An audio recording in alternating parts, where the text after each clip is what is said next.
Membeli sebuah sepeda pancal di kota barang antik. Setelah melewati kejadian semalam, Louis memutuskan untuk membuatkan sedikit benda untuk melindungi diri untuk kakak-kakaknya. Seperti jimat lingkaran pikiran. Dengan begitu, setiap kakak-kakaknya menghadapi bahaya, ia dapat menemukan mereka secepatnya. Namun, syarat kualitas giok untuk membuat jimat lingkaran pikiran sangatlah tinggi. Giok biasanya sama sekali tidak cukup. Oleh karena itu Louis memutuskan untuk mencoba peruntungannya di kota barang antik. Setelah berputar-putar sejenak, ia sama sekali tidak menemukan apa-apa. Tapi ia bertemu dengan seseorang yang ia kenal. Tuan Besar Sun, Ronan Sun. Ronan gemar mengoleksi barang antik. Sesekali ia akan berputar-putar keliling kota barang antik. Melihat Louis, ia pun tersenyum dan berjalan kemari. Kebetulan sekali, Tuan Lu. Louis menganggukkan kepalanya. Tuan Besar, bagaimana kesehatanmu? Kesannya terhadap orang tua ini cukup baik. Sudah lebih membaik. Untung saja ada bantuan dari Tuan Lu.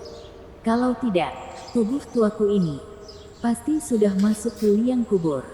Baguslah kalau begitu. Kelak kau harus lebih memperhatikan makanan dan minumanmu. Jangan terlalu banyak makan makanan yang terlalu berminyak.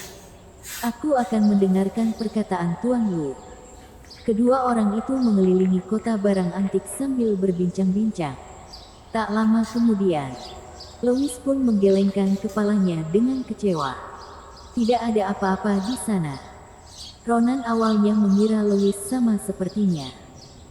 Hanya datang ke kota barang antik untuk mencari barang-barang bagus yang tersisa. Tapi begitu melihatnya menggelengkan kepala, ia pun bertanya dengan penasaran. Apakah Tuan Lu sedang mencari sesuatu? Ya.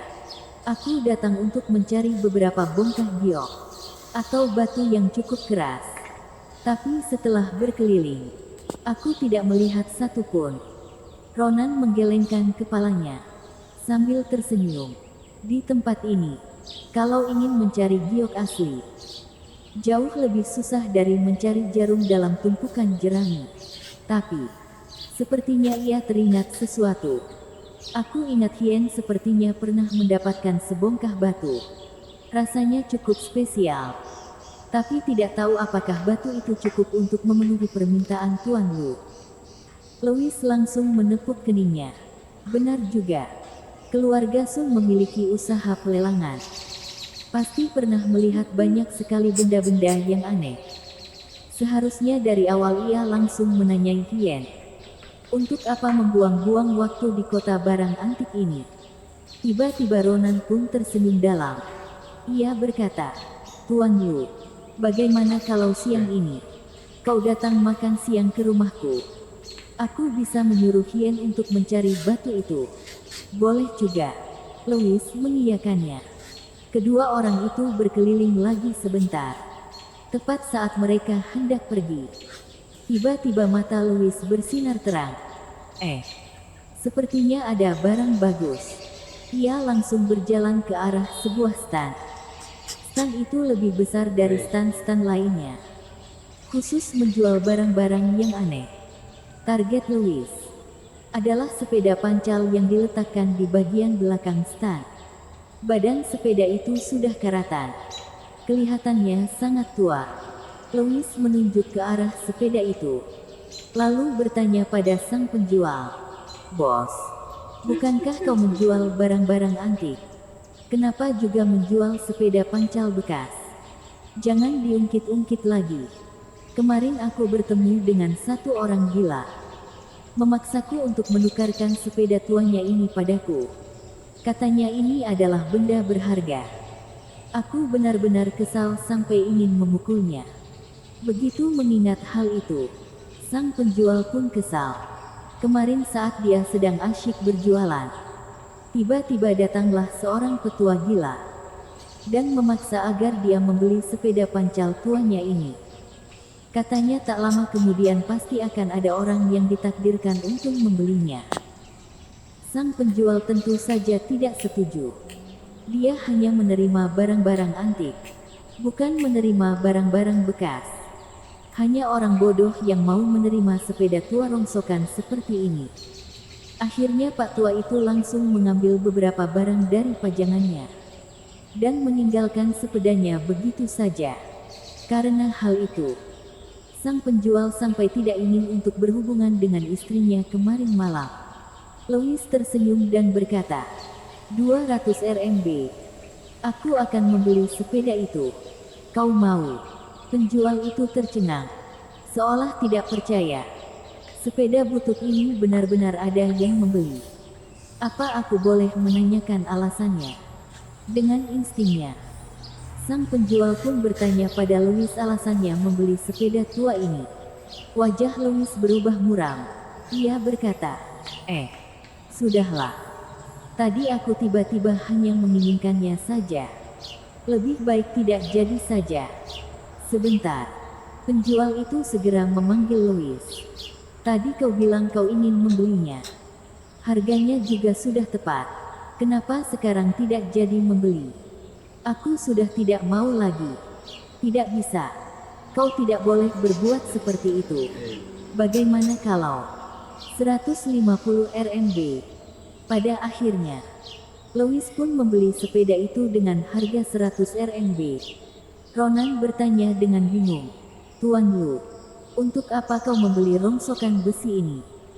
Sepeda ini dari rangka hingga rantainya sudah karatan semua, sudah tidak bisa dipancal lagi. Bukankah itu sama artinya dengan rongsokan besi?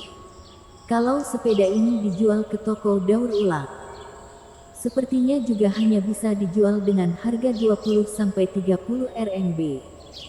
100 RMB. Jelas sangat rugi. Louis tersenyum misterius dan berkata, aku bisa memanfaatkannya sendiri. Lalu, ia pun membawa sepeda itu pergi dari kota barang antik dan menuju ke sebuah toko sepeda bekas. Ia berkata, tolong bersihkan karat sepedaku. Begitu melihat sepeda itu, sang pemilik toko pun terkejut.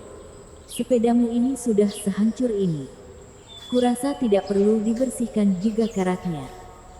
Bagaimana kalau kau melihat-lihat sepeda lain di tokoku ini? Meskipun bekas, tapi setelah diperbaiki akan sama seperti baru. Tidak perlu. Aku hanya suka punyaku ini.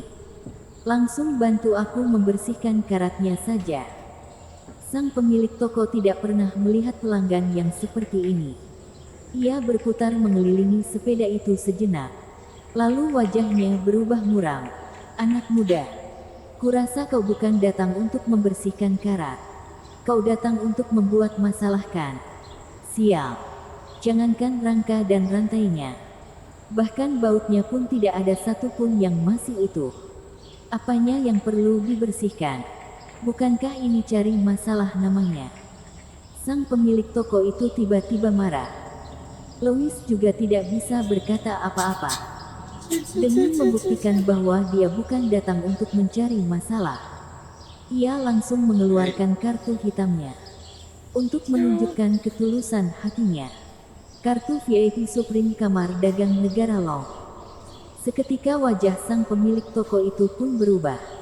Tiba-tiba, ia menyadari sesuatu dan segera meminta maaf pada Louis. Tuan, maaf sekali. Tadi aku terlalu tidak sopan. Aku akan segera membersihkan karat sepeda kesayangan Anda.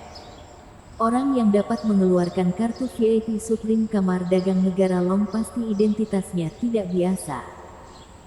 Kalau begitu mengapa dia bersikeras ingin membersihkan karat dari sepeda tua ini? Itu artinya sepeda ini sangat penting baginya. Mungkin saja sepeda ini adalah peninggalan dari kakeknya yang sudah meninggal. Selera orang kaya memang sangat aneh.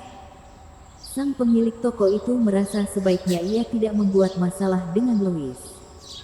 Ia hendak segera membersihkan karat sepeda itu.